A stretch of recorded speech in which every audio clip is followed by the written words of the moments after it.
Class 10th। तो आज हम फिर से आपके लिए एक नया वीडियो लेकर आए हैं। आज हम लेकर आए हैं class 10th Hindi course B के स्टूडेंट्स के लिए है।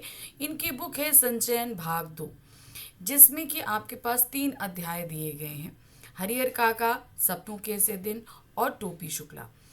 हम अभी तक आपको हरिहर काका के मोस्ट इम्पॉर्टेंट क्वेश्चन करा चुके हैं। आज हम लेकर आए हैं दूसरा अध्याय सपनों के से दिन, जो हमारे सामने गुरुदयाल सिंह जी का संस्मरण है। उनके बचपन की कुछ यादें हैं जो उन्होंने हमारे सामने रखी हैं और ये हमने अच्छे से पढ़ लिया था। अब आज क्या कर रहे हैं, आज हम कर रहे हैं इसी अध्याय के मोस्ट इम्पॉर्टेंट क्वेश्चन। हमारे एग्जाम में इससे ऐसे क्वेश्चंस आते हैं सब्जेक्टिव, इसलिए कुछ क्वेश्चंस हम जो हैं आपके अलग से लेकर आए हैं ताकि आप इन क्वेश्चंस की प्रैक्टिस कर सकें। तो चलिए शुरू करते हैं इन क्वेश्चंस को। सबसे पहले हमारे पास में आ रहे हैं लघु उत्तरीय प्रश्न। ध्यान दीजिएगा, ये यहाँ पर हम लघु उत्तरीय और दीर्घ उत्तरीय दोनों ही तरह के प्रश्न आपको करा रहे हैं।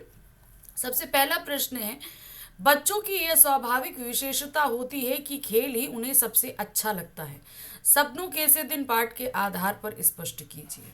ठीक है, सपनों के से दिन नामक पाठ से ज्ञात होता है कि लेखक और उसके बचपन के साथी मिलजुल कर खेलते थे। खेल खेल में जब उन्हें चोट लग जाती और धूल एवं रक्त जमे कई जगह से छिले पांव लेकर घर जाते तो सभी की माँ, बहनें और बाप उन पर तरस नहीं खाने की जगह बुरी तरह पिटाई करते। फिर भी वे अगले दिन फिर खेलने चले जाते। इससे स्पष्ट होता है कि बच्चों का खेलना सबसे अधिक पसंद है। बात सही है। तो ये चीज़ हम सभी को पसंद पता तो है कि बच्चों को खेलना बहुत अधिक पसंद है, लेकिन हमें ये पाठ के आधार पर स्पष्ट करना था।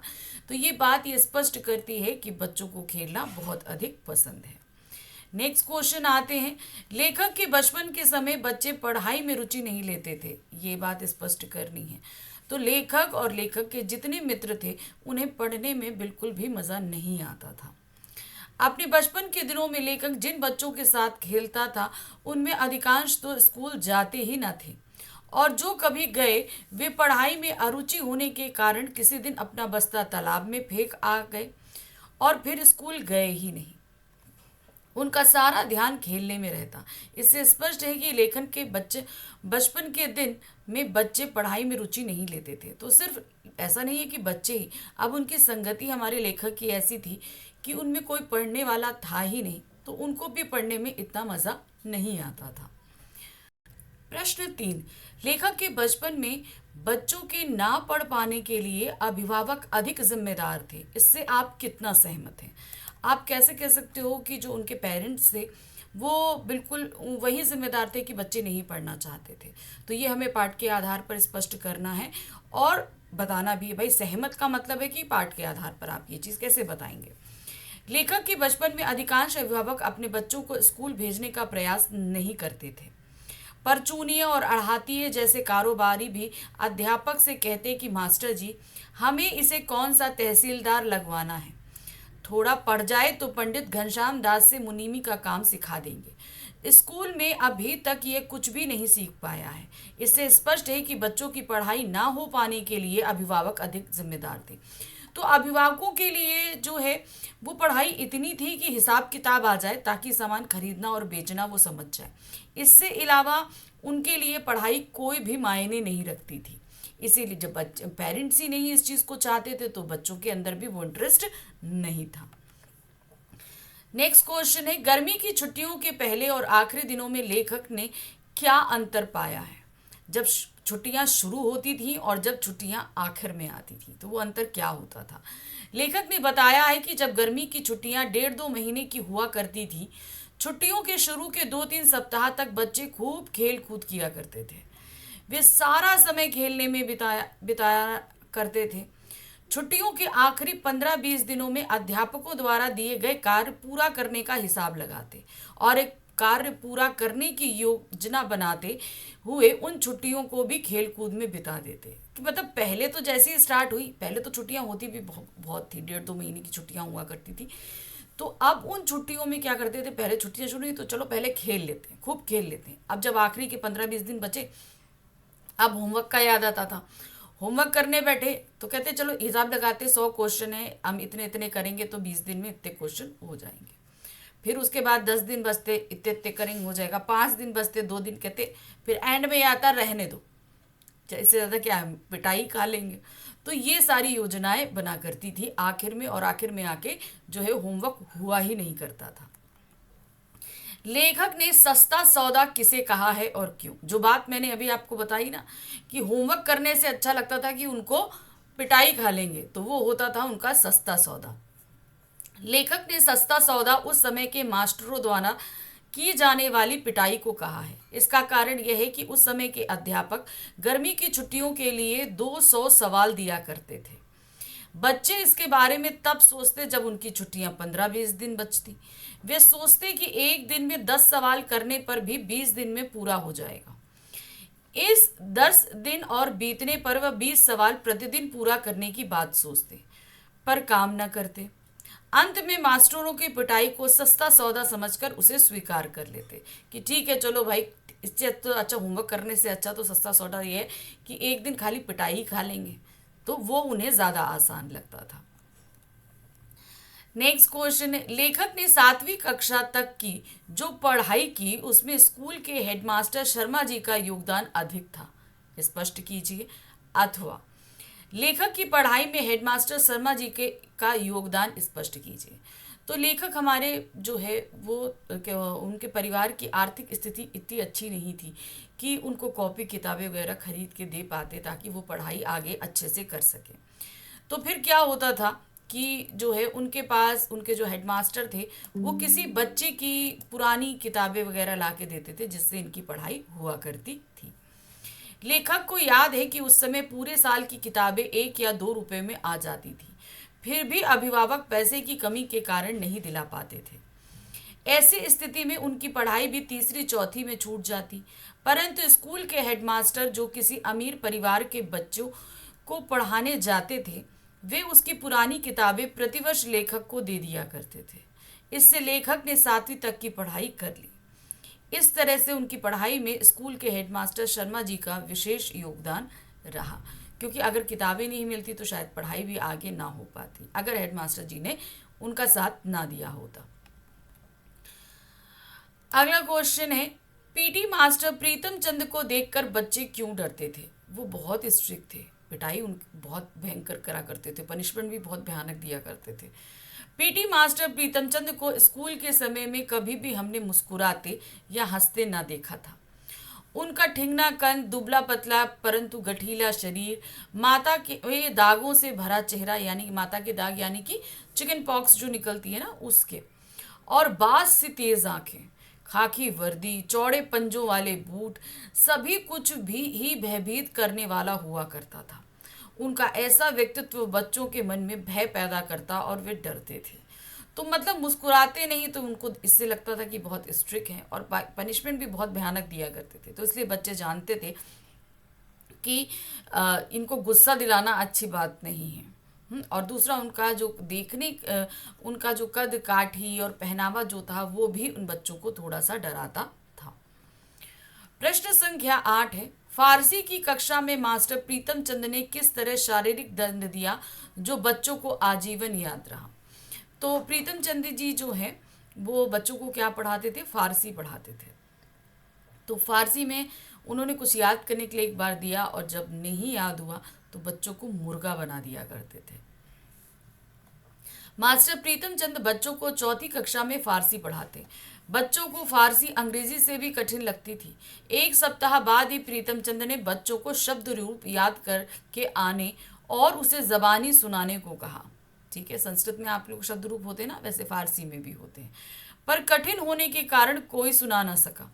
यह देख प्रीतम चंद को गुस्सा आया और उन्होंने बच्चों को मुर्गा बना दिया। मुर्गा बनने का ढंग कष्टदायी होता था। उनके द्वारा दिया गया यह शारीरिक दंड बच्चों को आजीवन नहीं भूल सके। तो मतलब मुर्गा जो बनने का एक जो प्रोसीजर होता है वो थोड़ा टफ होता है। सर नीचे होती है, कमर ऊपर हो जाती है, इसमें बहुत दर्द भी होता है।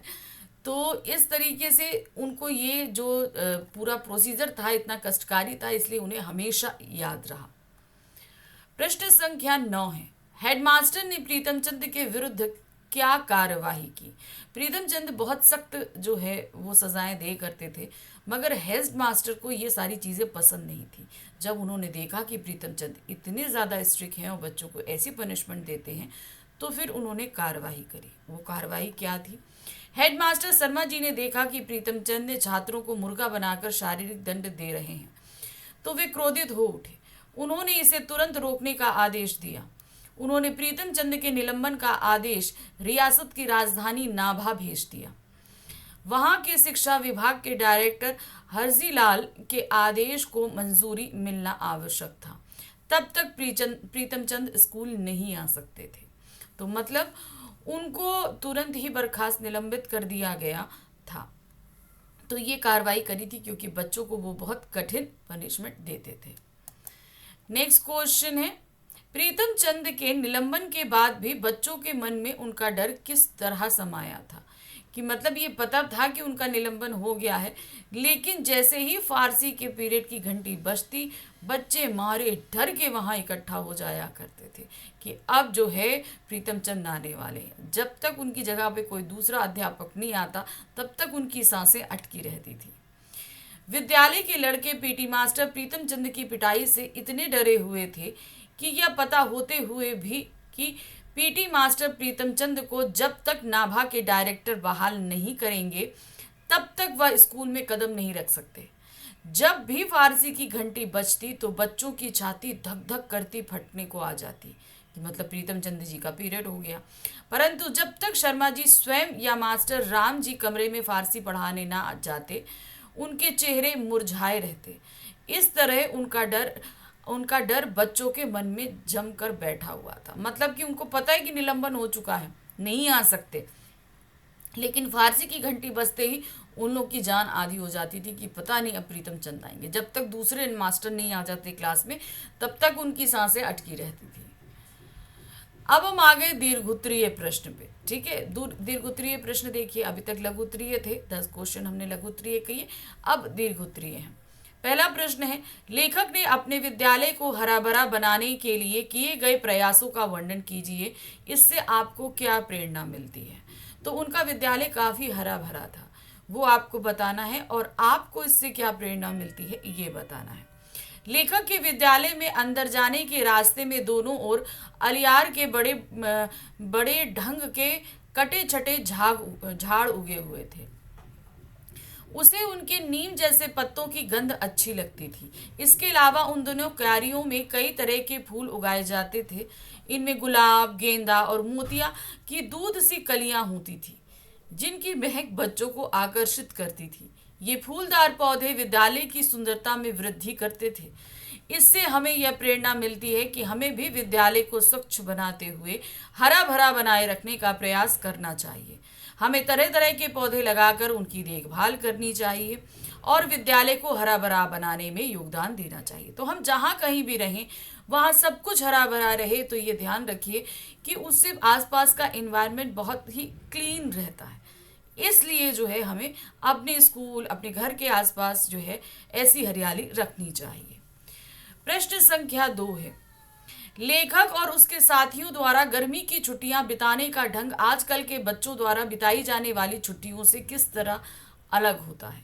मतलब लेखक जिस तरीके से बिताते थे और आज के बच्चे किस तरीके से बिताते हैं, ये दोनों आपको बताने। तो सबसे पहले आप लेखक की छुट्टियों का ढंग बताएंगे, फिर आजकल के। लेखक और उसके साथी गर्मी की छुट्टियां खेल कूद कर बिताते थे।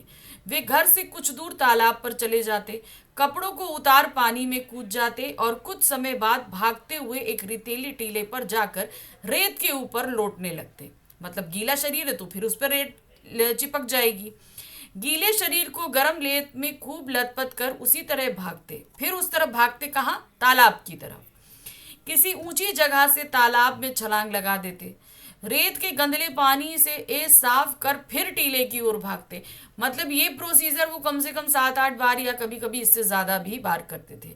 याद नहीं कि ऐसा 5-10 बार करते या 15-20 बार करते हुए आनंदित होते थे। मतलब पानी में जाते, शरीर गीला होता, मिट रेत पे लौटते, फिर पानी में जाते, फिर रेत में आते, फिर मतलब ये प्रोसीजर कम से कम 5-10 बार या 15-20 बार किया करते थे।